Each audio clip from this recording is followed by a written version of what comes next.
Greetings. Shop Talk Podcast.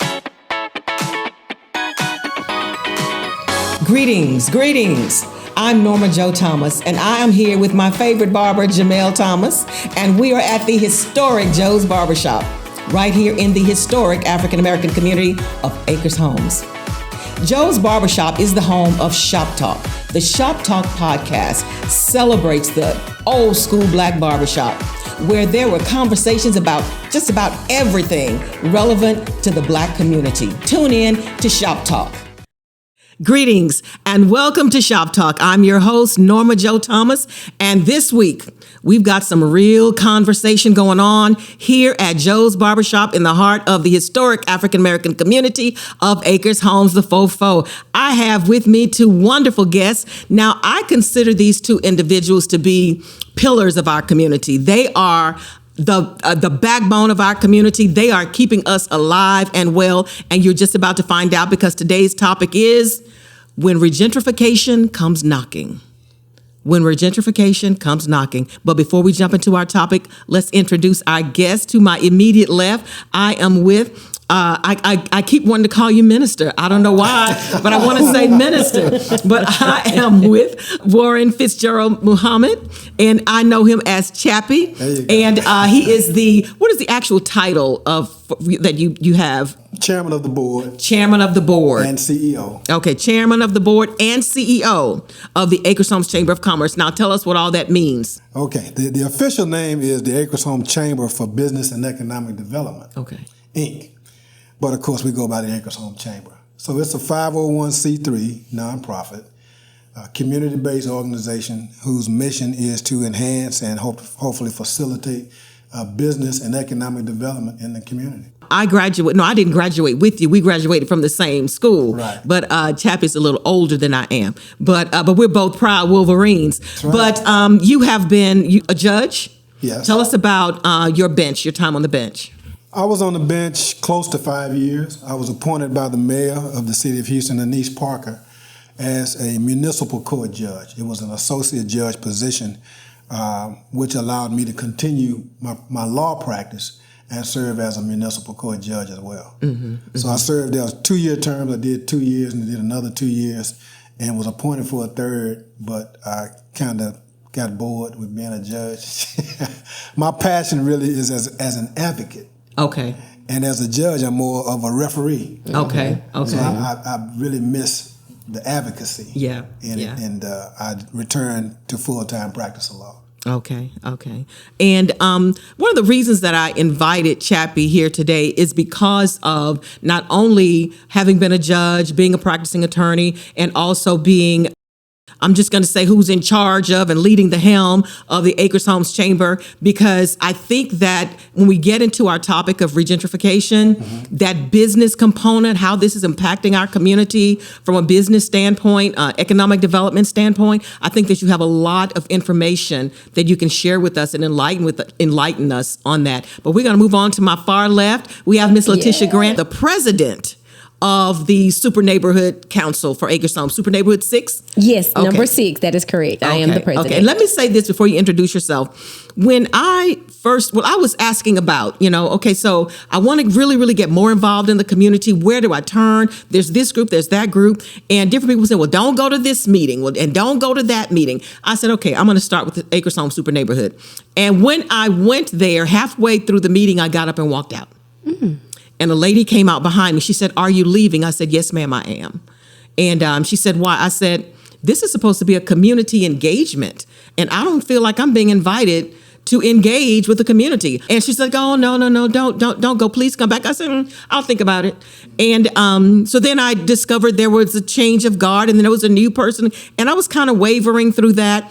And I remember when you became president, and I started trying to attend a little bit more frequently. And I have to say to you that you have brought a totally new energy to that super neighborhood. And you need to know this. And I think that all of the creative things that you're doing to bring us out and to get involved, that's what we need. So I want to commend you on that and say that I appreciate that. And I've told several people, I like her. I like her energy. She's so positive, and she doesn't tell people to sit down and shut up. Which I just thought was the craziest thing. So with that having been said, please give us more about you and as well, of course, your position with the Super Neighborhood Council. I actually don't feel like I want to say anything now. I am just so grateful that you did say that. So as stated, I am the president of the Acres Home Super Neighborhood Council, and it is the number 6. And when I took on the position, yes, it was a lot going on, a lot of moving parts, and there were a lot of people that were making a decision on if they were going to come back or if they wasn't. But one thing that I know, I've led other organizations. I've been the president of a national organization, but one thing that I know is that you have to meet the people where they are. And so that's how I lead this organization. I meet the people where they are. And one of the major issues that we were faced with in our community is health challenges that are led by obesity. So with that being said, my immediate charge was to work with the community in defining ways to inquire or to add healthy eating options to our current diet. You don't have to completely change everything, but let's just add some stuff to that. But the Acres Home Super Neighborhood Council was developed under Mayor Lee Brown's administration, and it was meant to serve as the median between the city of Houston and the community. For the community that didn't have access directly to the city of Houston, it was the super neighborhood's job to kind of ensure that the information was disseminated between one source to the other one and serve as a bridge. And it's kind of funny. I think about it and I'm like, well, maybe they brought in the Super Neighborhood Council to say, well, y'all deal with each other. And if it's a major issue, then you can kind of come see us. Yes. But that means to me that as a group, as a community, we need to take care of ourselves. That's right. There have been several issues that I know I've heard people say, well, we took it to the city and the city didn't do anything. Well, if it's something that we can tackle together, let's do that. Mr. Muhammad and I have had several conversations. Let's do it. Let's work together, because this community has had everything that it's needed for decades. Right. Why does it need to change now? So that's kind of my thought. Now, who am I as an individual? So I am a native Houstonian, born and raised in Houston, and actually born and raised in Acres Homes. I was bused all the way to Nimitz High School. So I graduated from Nimitz High School. I passed 3 schools to get you were to part my of that group. I was insane. And it's ironic because neither one of my boys were zoned to Nimitz, but we were zoned to 2 high schools. My boys could have gone to Carver or Eisenhower. And being my kids, one went to Carver and one went to Eisenhower. So I had boys in 2 different high schools. My boys are now grown. They're 21 and 23. Okay. So I am the proud mother of 2 big, Black, beautiful boys. Yes, they are. I've seen one of your sons. Oh, yes. The other one, he played football. Okay. So he's one of those. Okay. He often walks around without his shirt, and I have to tell him, if a cop catches you with no shirt on and driving, you're going to jail. But you're a realtor also. Yes, I'm a real estate broker. I have been in real estate for the past 15 years. I've owned my brokerage for 13 years. I have 14 agents, and our mission is affordable housing. So we believe that everyone has the ability to purchase a home, and we strive for that. About 90% of our buyers purchase a home with some form of down payment assistance. And those are the reasons why I wanted you to be a part of this conversation, because not only are you dealing directly with the community, then you also have that other end of it, that other piece in terms of, you said real estate broker and what that means. So let's jump right into our topic now. Here's the question. Let me introduce the topic one more time. When regentrification comes knocking. Now, I have a lot of people ask me, why do you say regentrification? Here is why I say regentrification. Because the term gentrification is to people a place, is to bring a populace into a place. So if there is already a populace here, how are you going to gentrify? And to me, to use the term gentrification, it's almost an agreement that our community is dead. Yeah. There's no one here.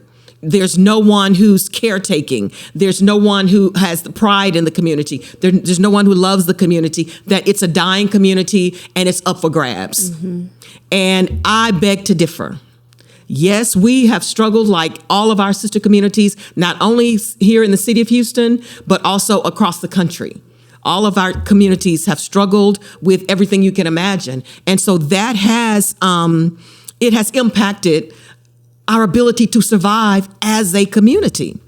But the bottom line is that we are still here. So you can't gentrify because we are here. Now you can attempt to re-gentrify all you want. Yeah. But we are still here. At least in Acres Homes, we are still here. So I wanted to talk about that particular topic because it's a hot button topic. It's a hot issue in our community right now. So let me ask each of you, give me your thoughts, your ideas, your reactions, your response to the regentrification that has been taking place, not just in Acres Homes, and you can branch out because we saw it happening in our sister communities. We saw it happening in 5th Ward. We saw it in 3rd Ward. And why we thought it was not going to come down North Shepherd, I do not know. Yeah. What are your thoughts? If I may? Go ahead. First, before I respond to your question, I want to acknowledge LaTisha's leadership of Super Neighborhood, because when I took over the helm of the Acres Home Chamber, one of the first things I recognized was the dissonance of the different organizations in the community, and I must say that LaTisha has been nothing but open, armed, and well-intentioned as far as us working together and communicating together. She has talked at our meetings. I have been, invited to come and speak at hers. So that's a good synergy taking place. So I wanted to get that out the way.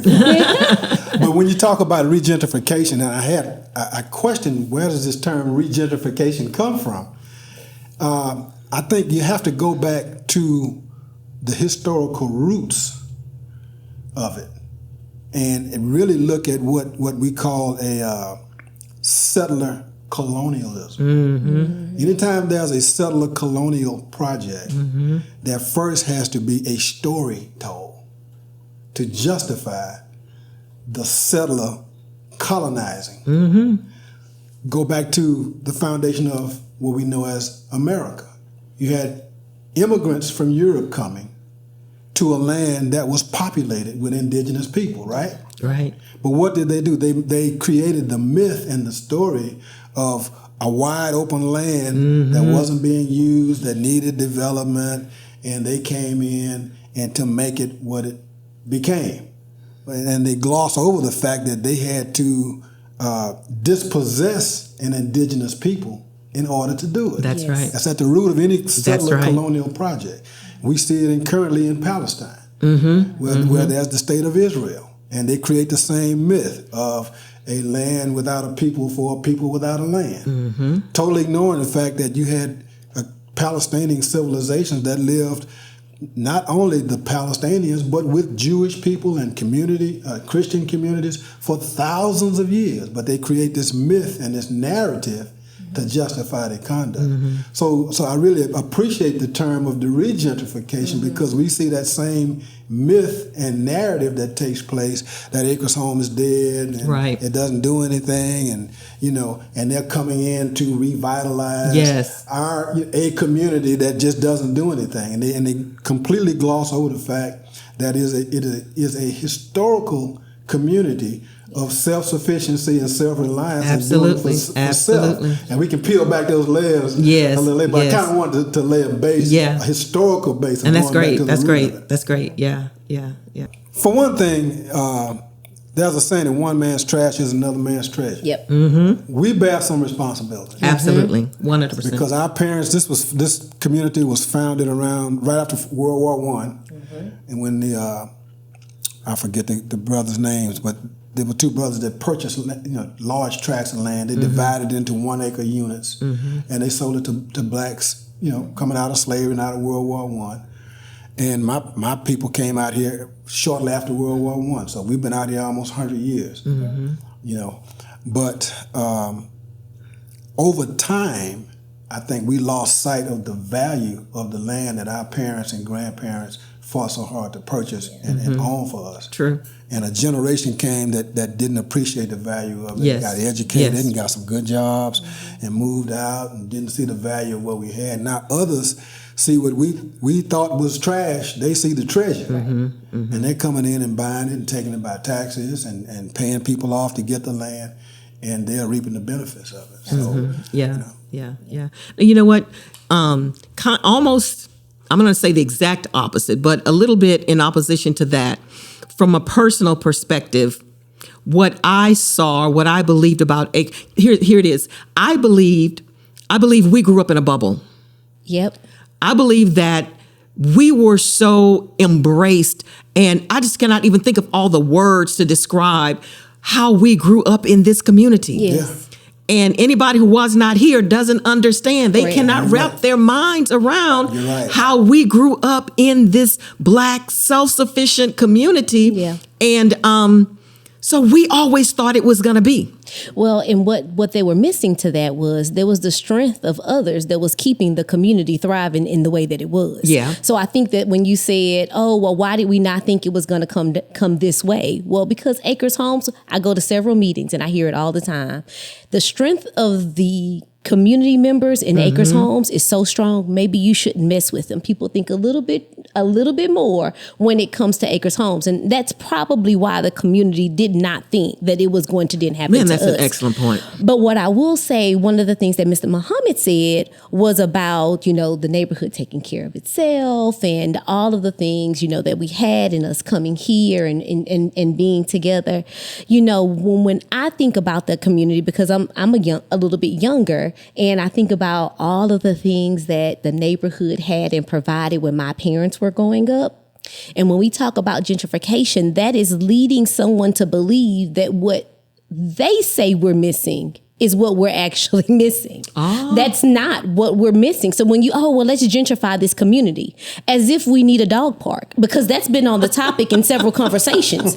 I live on a 37,000 square foot lot. Why do I need a dog park? If my dog needs to run, I open the door and I let him go out. So it is the assumption that what every other neighborhood has is what we want, and that's not a fact. Oh my God. If I tell you, that is just such an awesome perspective. I hadn't even thought about that piece of it. Well, that goes back to that settler mentality. Yeah. Yeah. Which you have created yourself is not sufficient for you. Correct. That goes with white supremacy. That goes with the settler mindset. Right. That we have to come in, even though you've educated yourself, you've trained yourself for generations, now we have to come in and give you our version of an education, our version of a good life. Right. That's the whole settler mindset. And unfortunately, there was a movement and an ideology that pushed us toward integration and assimilation, and as opposed to independence and self-reliance. Come on now. We began to think that their ice was colder. Come on now. And so forth and so on, and we lost. We lost as a result of that. Yeah. So when the integration opened up, all of a sudden we started going to the store outside the community. Maybe the prices were a little bit lower. And our own businesses suffered as That's right. Yeah. That's right. Yeah. And I think about me being a real estate broker. So when I look at the data surrounding home ownership and how as an individual, as a group of people, our percentage is lower than it has been even after the World War I. Our percentage of home ownership, we're in the low 40s. We're lower than any other community that exists. Well, why is that? And I struggle with saying that out loud, so I'm glad that you led and said it.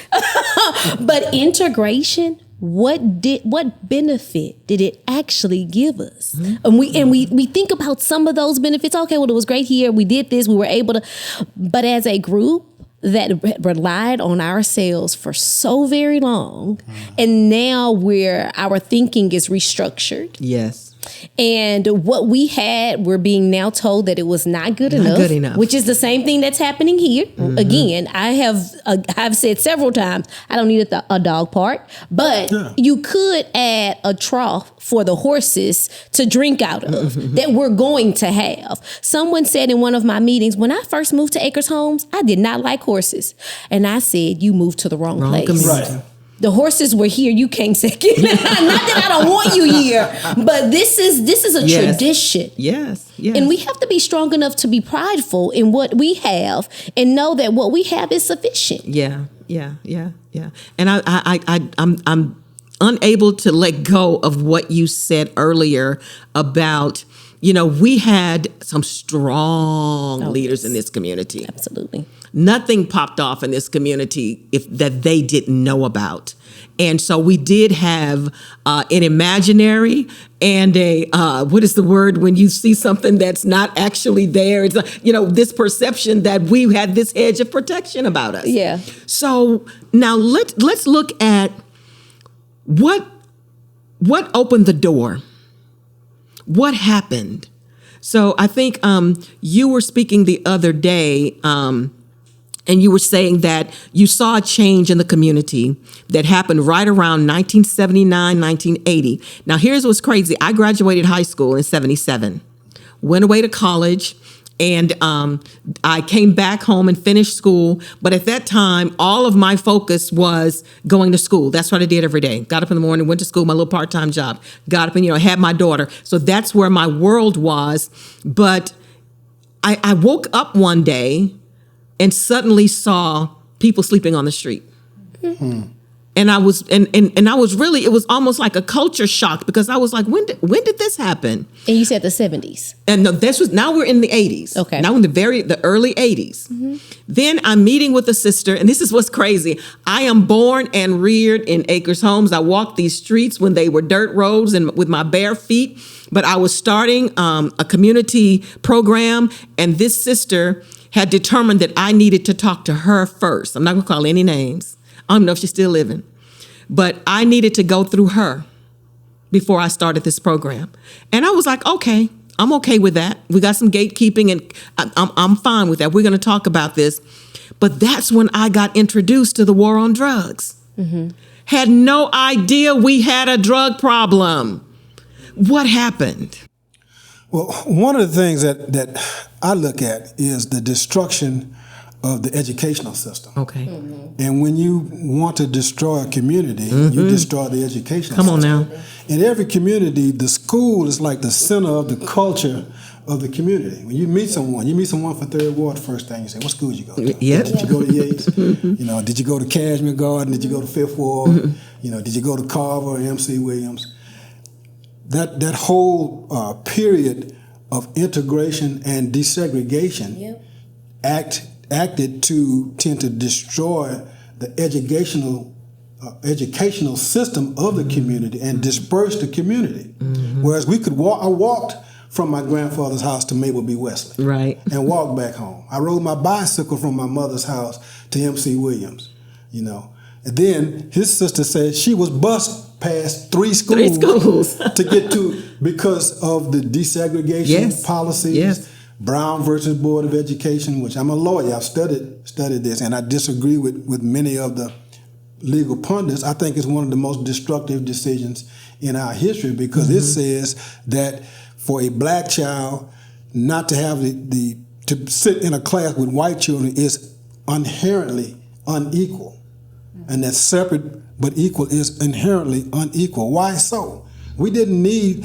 to have to sit next to white folks. Didn't need it. We needed equal money. That's what we needed. Until today. That's what we needed. Still today. Right. We needed the equal supplies. That's right. And money and opportunities. It wasn't about us having to go across town just to sit there. Yeah. And I'm not, don't take it, I'm not raving racist or nothing.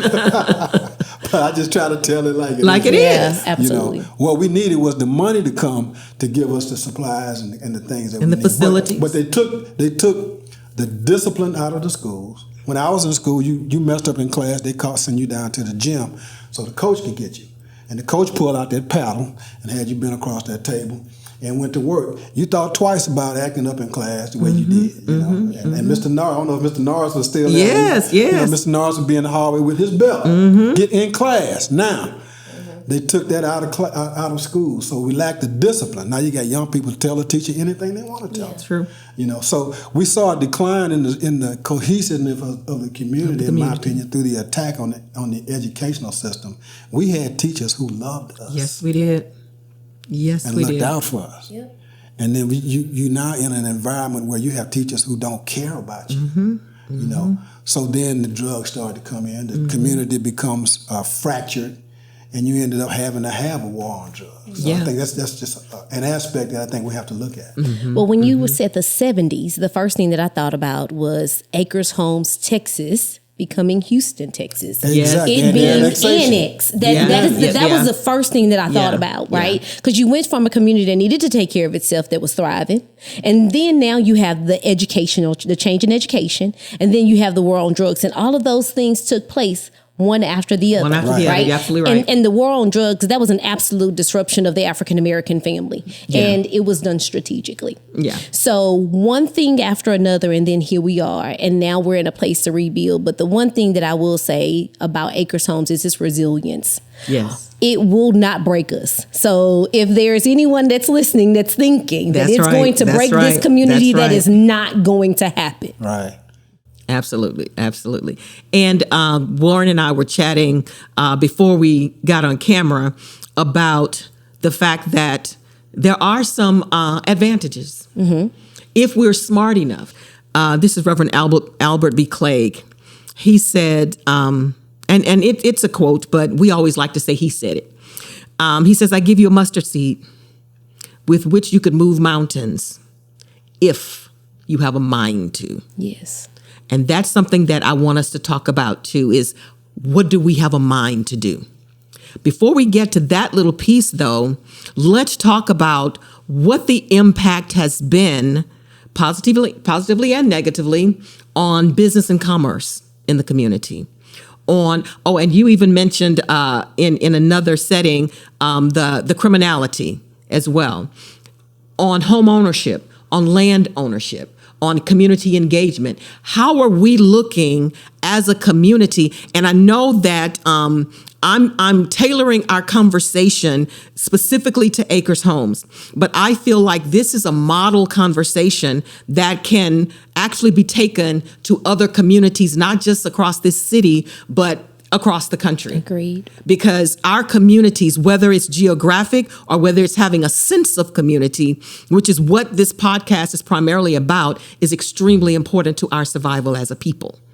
I don't want the future someone to say, what happened to those people who once populated there? It's like the Twa people. What happened to the Twa?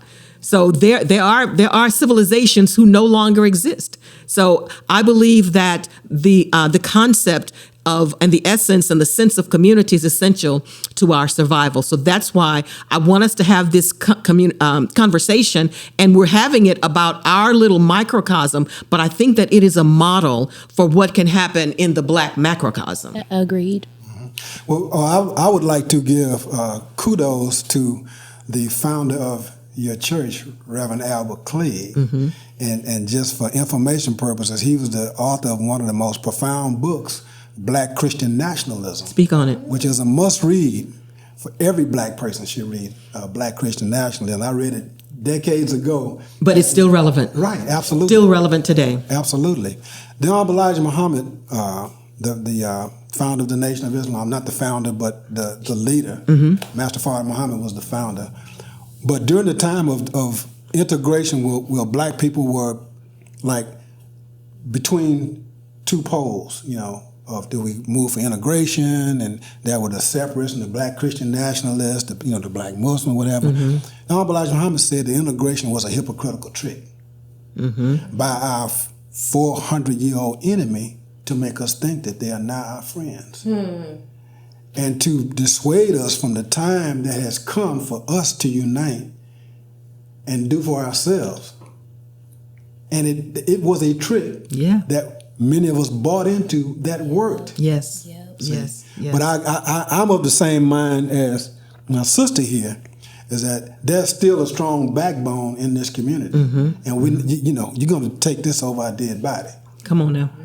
Yeah. So to your point or your question, we may not be able to stop the regentrification or people coming in. When a man buys the property, of course, he got a right to do what he wants to do with it. But in that regentrification of bringing in new populations and new people and increasing the overall density of population, there's opportunity from the standpoint of business and economic development. True. All people need goods and services. Yes. See? So if we are smart, knowing that we can't necessarily stop people from coming, but we can go into business and provide goods and services and opportunities to the people that not only are here, but those that are coming in, because we all need the same thing. We all need food, clothing, and shelter. That's right. You know, we all need a place to enjoy ourselves. You know, so as far as the mind can stretch, there's an opportunity to provide food, you know, foods, goods, services, and things to the population that comes in. Many of these people are well intentioned. Yes. You know, they're not the hand on top that's looking to harm us. These people are looking for a place to live. And you're a real estate person. They don't necessarily come in with a bad motive. And if you have something that they find that they need that you can provide, they'll do business with you. And if they don't, well, then we got another conversation to have. You know, because they got another agenda. Right. So in every community, Dr. Claude Anderson said there has to be a code of conduct for that community. So you have to be able to understand who's with you and who's against you. And the messenger said you got to have your own military. So you have to have strong individuals in the community who are going to say, okay, now we're not going to allow this. Exactly. And you're not going to come in there like that. You know, but we're rising. You know, they're coming in, but we're standing strong. So we got these organizations like the Super Neighborhood, like the Acres Home Chamber for Business and Economic Development. We're not going anywhere. Right. You know. And you know, we're going to fight the fight to preserve the legacy of this community. And you know, when you said that, whenever I have a conversation with someone coming into or wanting to come into the community, especially when it's around city funds, the first thing that I ask them is, what jobs do you have for our community, and can we be notified of those opportunities first? You're here, which is the frustrating part about the schools, right? I drive and I'm in several different master plan communities, which being a community of 36,000 people, I do believe we should be considered a master plan community. Every other master plan community goes to school in their community. Why are so many of us being bussed out of the neighborhood? Is ridiculous. But the same thing with the job. Many master plan communities develop their plan so that they can hire within their community. Same thing here. So if you come here, you speak to me, you're either going to stop talking to me or you're going to continue to hear what jobs are you bringing to the members of my community, number one, or you're just going to stop calling me. But what has it done to home ownership? So whenever I was growing up, my mom would say, what goes on this house stays in this house, right? So back in the days, there was all of these contracts done with handshakes. That went on in this house, right? Acres Homes, we all knew it. Well, somehow that got out. And people came to our community and they were stealing our elders' land. So how did that happen? Well, number one, we were not educated to know that everyone didn't operate the way that we operated. But number two, the word got out and people found out and they were coming through. They found value in our land and they were stealing it from right underneath our noses. I met with one young lady whose father had had a stroke and someone was outside having him sign his deed over to her for $5,000. They did find her and sue her, but the fact is, who takes advantage of people like that? So I do agree, not everyone that comes here has ill intent, but there are those that do. And as a neighborhood, we need to make sure that we galvanize and ensure that that doesn't happen to our community members. Because if it happened to them, it could have happened to our grandparents. My grandmother, she'd be on the phone. If you ask her for a social security number, she may have given it to you because that's the world that they lived in. But there's still opportunity for us. There's still opportunity for the individuals that live here that want to remain here, but we have to see value in what it is that we have. And we have to adjust our mindset, our thinking, because when I was in high school, and you may remember this, at our high school they had the liberal arts, they had the political science, the history, but they also had auto mechanics, they had wood shop, they had the trades in the high school. And we knew guys, that graduated high school and went directly into opened up a body shop, doing carpentry and so forth and so on. And then we were taught to go to college to get these degrees, and the emphasis shifted away from being able to use your hands and your mind in the trades. I've had builders come to the chamber to tell me that they are looking for trades, but they can't find them. That's right. There's a major shortage. Yeah, it's a shortage. And we have young people who can't figure out what to do because they don't have a trade. They're not interested in a college education, and so they're not doing anything. So that's one of the things that we do at the chamber is try to emphasize. We even set up a scholarship to contribute to Lone Star on the Victory Center to help send people to school there to get a trade. Because it's so vitally important. My father dropped out of high school. And he built the cafe that he and my mother worked in that put me through college. He built a home. I watched him with his own hands, a high school dropout. He built a home that my 94-year-old mother lives in to today. Knowing how to do something. If our car broke down, he could fix the man could do everything. That's right. I have to call somebody to fix anything. Right. Got all this education and degrees and doctor this and all of that. And that's a whole nother episode, because if I get started with the amount of student loans that many of our millennials have, if you look at that and you compare it to a skilled worker such as, I look at even a pipe fitter. My boyfriend took an assignment for 5 months, and that 5-month assignment is an annual salary with no student loan debt. And I have an attorney client that can't afford to buy a house because of the amount of student loans that they have to repay. It is that is another segment, and I will tell you how I feel about that setup at another day. And that's exactly what I'm going to do. I'm going to actually add that. I've got a litany of topics that we need to discuss of what is relevant to the Black community. We're not going to stop, but we are going to take a break because it's time for our artistic impact. Nothing touches us deeply like the arts. Nothing gives us that opportunity for introspection as well as reflection than the arts. So this week, the artistic impact is being brought by yours truly. And I'll be doing a piece called The Holy Grail. Did y'all hear the news media say the Black community has been gentrified? Well, I wrote them a nice little letter to let them know, once again, they've lied.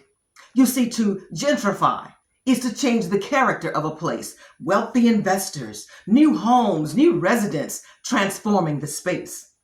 Well, the character of my community fills the very air I breathe in. The character is knowing who we are, where we're going, and where we've been. Our wealth, it's in our history, our heritage, and our pride. Oh, the infamous they couldn't change that, no matter how hard they tried. My community, Acres Homes, it's not just a location. It's a feeling, a way of life. And we're not about to stop living, so we don't believe the hype. But if it's true what they say, that God is in the detail, then we're wearing the whole armor of our Creator, because our culture is the Holy Grail. In my community, from Lincoln City to Garden City, White Oak Terrace to Yorkdale, Willow Run, Highland Heights, builders can build and sellers can sell. They can fell every tree, dig up every blade of grass. The future of the Black community is rooted deeply in its past. In my community, we are panthers, wolverines, owls, eagles, and even bumblebees. We are cowboys and cowgirls, farmers, and the faithful on our knees. We are loud and proud, unapologetically Black. Yeah, we got our derelicts and our ne'er-do-wells, but we are Black Wall Street coming back. Listen, gentrify means to change the character of a place with wealthy investors, new homes, new residents, transforming the space. But the character of the Black community fills the very air we breathe in. It's in knowing who we are, where we're going, and where we've been. The wealth is our history. It's our heritage. It's our pride. And the infamous they couldn't change that, no matter how hard they try. My community of Acres Homes, it's not a location.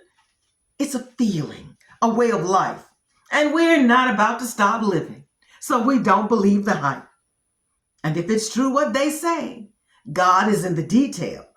We're wearing the whole armor of our Creator because our culture is the Holy Grail. Oh, we see Oracle with their forgivable loan. I mean, really? $2 million?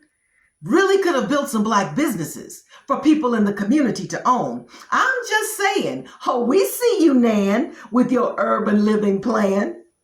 Francis Landing, Pinemont Square, Highland Estates. Look at you with those 12-foot gates. Oh, don't be offended, mis hermanos. Bienvenidos to our humble abode. Mi casa, su casa. We reclaimed you 3 times before the rooster crowed. Everybody just gotta understand that this small town in the big city is big enough for all of us. But you're not discovering America.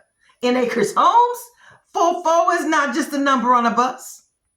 Maybe I need to repeat this for those who were there in the cheap seats, who thought the community was dead because they were not familiar with the rhythm of our heartbeats.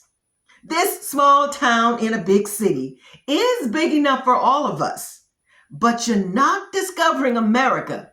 The 44 is more than a number on a bus. Now, this message from the 44 is a question for all of us today. Though the tide has risen and the waves have rolled in, how will the nickel remain the nickel and the tray remain the tray? How do the gardens, Trinity and Kashmir, Sunnyside, South Park, Settigas, and Studewood honor the legacies of our foreparents as we should? At a time when we do seem to be weakening from the sound of the battle cry, regentrify, regentrify, regentrify. How do we open our arms in communal ways without repeating the history of strangers docking at our bays? How do we keep from suffocating, losing all of our oxygen sources, narrowed streets, looming structures, squeezed in to squeeze us out, forcing me into these discourses? As our new neighbors get their keys, jog freely and walk their dogs, let that equine aroma arouse your senses. Obliviously comfortable, living behind rabbit-proof fences. How do we embrace the growth, even the perks that seem to come with proximity? How do we stand our ground, keep our names with resilience, our only indemnity? Sisterhoods to my east, south, and west. I've said it twice, but I truly believe this says it best. To gentrify is to change the character of a place. Wealthy investors, so they think. New houses and residents transforming the space. Well, the character of my community and our sister communities fills the air we breathe in. It's in knowing who we are, where we're going, and where we've been. The wealth is in our history, our heritage, and our pride. The infamous they couldn't change that, no matter how hard they tried. Oh, the Black community is not just a location. It's a feeling, a way of life. And we're not about to stop living. So we just don't believe the hype. But if it's true what they say, that God is in the detail, then we're putting on the whole armor of our Creator to proclaim, promenade, and propagate the culture, because that's... Welcome back. And that was our artistic impact. Now, that piece about regentrification is something that I did last year for Juneteenth. And my point of that piece is exactly where we're getting ready to go in this second part of our conversation, is that you're here. And just because you're moving in, this is not a Plymouth Rock. You're not discovering anything. Occupying the space. We have a culture, we have a history, we have a heritage. So now come and join us. Understand that you're coming into a community where people people built, with blood, sweat, and tears, that people fought for when we were not a part of the city, and we still have that same level of pride. So the community has changed before our very eyes. What do we do as a community to sustain what has been passed on to us? Yeah. What do we do to ensure the survival of our community in the face and in the wake of regentrification? Yeah. I'd say the first thing that we need to do is we need to determine what it is that we're seeking. So with all of these changes and all of the things that are coming in, we need to have a plan. We need to have our own community plan. And that's one of the things at the Super Neighborhood that we've been working on. Our last meeting, we sat down and each group worked on their own idea of what the community would look like. We call it our 44-point plan, right? 44-month plan. And within the next 44 months, we plan to see some changes that we are going to advocate for, which is one of the things that I believe is truly missing, is internal advocacy. We need to advocate for ourselves and advocate for the community that we know, right? We talk about FUBU, for us, by us. We know what we need. Someone coming into the community has no clue. And if they don't ask, then they don't know. So what can we do? We can advocate for ourselves, number one. Number two, we can know what the plan is, and we can work together to ensure that that plan is realized. Great, Good. So I want to invite you to come to the chamber. Yes. And speak to the membership and our guests and friends about this plan. I thought you were inviting everybody. That too. Everybody come as well. That's a personal invitation. Put that on your calendar. To bring the Super Neighborhood, we have we can have a big meeting. Yes, absolutely. Because you're right, we do have to have a plan. We have to have our own agenda, even when it comes to politics. You go on the website, it talks about the history of Acres Home and its self-sufficiency and resiliency. And at the end, it says that now it's a community that is a leader in civic engagement. Doesn't talk about the business and the self-sufficiency. It's talking about voting. So we need to change the whole concept of political candidates and our voting power. Yeah. Yes, sir. See, we don't need to interview them. They need to come and interview us. We don't need to know what they have in mind. They need to know what we have in mind. Right. Because in truth, they're supposed to be a servant. That's right. Of their constituency. That's right. But too often they get elected and then they go and do what they want to do. Exactly. Thinking that they have the master plan rather than consulting with us to know what our needs and our agenda is. But in order for us to have an agenda, we've got to come together to develop that agenda. So I like where you're going with that plan, and I'd like to collaborate with you and join forces from the chamber with the Super Neighborhood. See, that's why I love him. Every time, no lie, guys. In order for your community to thrive, if y'all are not working together, it's going nowhere. Right. It's going absolutely nowhere. And you have to determine, is it me that wants the glory, or do I want to see the success in our community? And when you determine that it is seeing the success in your community, it doesn't matter whose name is on the done by side. Right. This is done for the community by all of us. So some of the things we're doing at the chamber, we have a monthly farmers market. It's the third Saturday of every month, and it's growing every month. We've done actually our third one, but our second one in a sense because we've really adopted it as a chamber project. And we had two produce vendors. We had a proprietary cold pressed juice maker who sold out. The produce maker sold all the greens that they had and the peppers that they had. We had vendors with soaps and candies, and it was just really nice. That's a consistent thing that we're going to do. Every third Saturday, you can count on coming to the chamber for a food market. And now with the spring coming, we're going to be outdoors. Okay. Every third Thursday, we have an evening networking mixer. And we have a guest speaker. We have a catered dinner, so you don't have to worry about getting off and having to go home and cook dinner. You can come to the chamber and have dinner. And we have a guest speaker. Once every quarter, we're going to have a luncheon. What we found is sometimes it's difficult for people to break away from work and come to a lunch. So we went to a monthly evening and a quarterly luncheon. And then we're in the planning stages for our annual Juneteenth celebration. It may not sound like business and economic development, but the Juneteenth festival is really important to us because we want our community to come out and relax on the open lawn and have a good time, listen to some music, listen to some culture. But that's business too. Absolutely. That's networking. Better believe it. Working too. Better believe it. And I can say this, I can't make an announcement yet, but we're in conversation with someone that's extremely well known and popular. And when we do make the announcement, it's gonna knock your socks off. So just be prepared for something real big for the Juneteenth festival. Awesome. All right. And then, of course, later in the year, we'll have our annual banquet. But one of the things we're really excited about is we're developing a business essentials curriculum.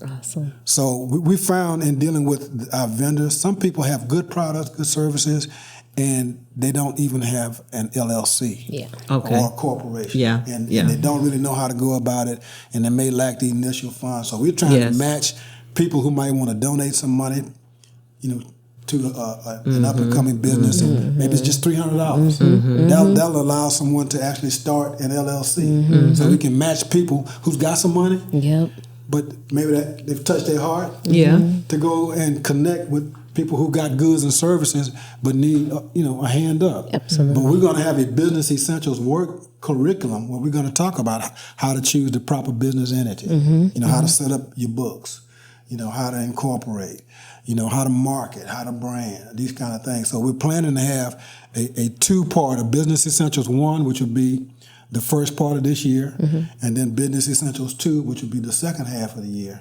to help people understand on a basic level, not the advanced curriculum, but on a basic level, how to brainstorm, organize your business thought, and at least get started in business. So those are some of the things that we're doing. Awesome. That's awesome. And what I'm hearing is that I'm hearing the business development aspect of it, but then also an opportunity for businesses to promote to the community. Yeah, absolutely. And I think that's an awesome thing. I think that, again, that's something that's duplicatable. That's something that other communities can say, okay, are we doing this? Whoever's listening, that's something that whoever's watching, and you're thinking about your community, here you go. Here's a model. Here's an example. What I like to focus on personally, like I said, arts and culture. Yeah. My objective is to keep something artistic in the community on a regular basis, maintaining, propagating the culture of the community. And for this particular community, and I would venture to say, probably in the majority of our predominantly African-American communities around this country, that business development element of it was extremely important to developing the community in the first place, because we had to have our own businesses. There were places we couldn't go. That's right. So we had to have our own. And of course, around the country in our communities, we've lost that. So having these places like this, like the chamber, and some of them may be called business empowerment centers, they may be called economic incubators. They have all kinds of terminology for them. But to have that kind of entity in the community, and to me, again, it speaks to the culture of the community. I can remember when the person who sold the greens had them on the back of his truck, and he had a cantaloupe, and he drove through the community, and people bought their produce right off the back of the truck. I remember those days, And a lot of our communities are now food deserts. There's also just this push for people to grow. So who's to say that's not one of those very things that is capable of sustaining community? So I love that. I love that. There are many, many things that we can do to seize what you say, this opportunity to continue to grow our community, to develop our community, but also to maintain the essence of who we are. Well, I tell you what, I think that I'm getting close to my time. So before we go, is there anything else you guys want to share that maybe was like right on the tip of your tongue, or maybe you had a senior moment and you forget? Because I have senior moments all the time and I forget what I'm saying in the middle of the sentence. But anything else that you can share, not only with our community as we navigate this new thing, because this is new for us. Yes. This is really new for us. And I find myself saying all the time in different settings, look, the tide has come in. Yeah. Either we're going to swim or we're going to drown. That is right. And I come from a long line of swimmers, so I'm not about to drown. Yeah. So, not only for our community, but as I said earlier, for other communities across the city, across the country, who are dealing with the same thing and are faced with the question of how do we survive? Yeah. How do we hold on to our history and our heritage? What do we do? Any final words? What I want to say is we're working on the town center, which is going to be located off of West Montgomery in between Arbella and Tuskegee. And from that announcement, we were flooded with individuals coming into the community wanting to be a part. And the one thing that remains in the forefront for me is the community needs to benefit first. We do need assistance in making these things happen, but the community at which this is located in needs to benefit first. And I think that if every community keeps that in the forefront, yes, there will be other organizations coming into your neighborhood, things that you can't stop. People are going to build homes. But if a major developer comes in, what's wrong with them hiring the electrician that lives in the neighborhood? Have those conversations. Stop being so concerned with the things that you can't stop, but find a way so that your community can benefit from what's already going to happen, instead of just walking around with your mouth, as my grandmother would say, poked out. So I think that that's one of the most important things in building a partnership. So we don't want them here. Well, they're here. So now let's just build a partnership so that everyone can benefit from it. Absolutely. I would like to encourage everyone, our listeners, our viewers, everyone within the reach of my voice, to come and join the Acres Home Chamber for Business and Economic Development. You can find us at acreshomechamber.com, and there you'll find all the information about the chamber, the membership levels, and the ability to join right there on the spot. You don't have to live in Acres Homes. You don't have to have property in Acres Homes. You don't have to work in Acres Homes. You can just have an interest to see this historical community survive and thrive. We need everyone's help. We need your energy. We need your money. We need your intelligence, all the skills that you have to offer to help us strengthen this historical community. And I say historical community. Acres Home at one time was the largest unincorporated black community in the South. Yes. Some reports said in the United States. Yeah. That's, in 1959, a group of businessmen from Acres Home applied for a bus charter and received a state bus charter, which was the first black-owned bus charter in the South, right here from Acres Home. So that's a legacy. Going to your point about the culture, we have to preserve this legacy and this culture. And when any conqueror conquers a people, they first destroy the culture. Yes. If you go in, they destroy the monuments, they destroy the writings, they kill the poets, and in the journalists. They have to destroy the culture because that separates people from their history and their legacy. So I can go on and on. I know you can. I know you can, and so can I. Because I tell you, when it comes to community, when it comes to our grounding and our sense of who we are, that's something that is it's so near and dear and precious to me. I'm like you. I could go on about it all day, but I won't. We're going to stop right here, and I'm going to take you up on a conversation. You said that it's going to take another episode, and we're going to talk about that because we have a lot to talk about that's relevant to the Black community. And again, not just this Black community, but Black communities all over this country. And we're also talking about not just geographic boundaries. We have to understand that we have to have a sense of community. You might live, a little bit farther north of here, but you have a sense of community in that you're able and you're willing and you have a desire to reconnect. And that's what's equally as important as the geographic location. So again, thank you. Here I go again. I tell you, you've been preaching today. So if I say Minister Muhammad, I don't think Minister Robert will mind. But listen, classmate, schoolmate, thank you so much for bringing the light and sharing with us and bringing us so much knowledge. And we're going to be pushing and promoting the chamber, and we want to support everything that happens there as best we can. And thank you, Ms. Grant, for joining us, and thank you for bringing such great leadership. Don't stop the conversation here. Take the conversation out. Take it to your favorite barbershop. Take it to your beauty shop. Take it to your circle of friends, but keep the conversation going. This has been Shop Talk, and I'm Norma Thomas. I'm your host. Thank you. Season 1 of Shop Talk Podcast is funded in part by a grant from the City of Houston through the Houston Arts Alliance.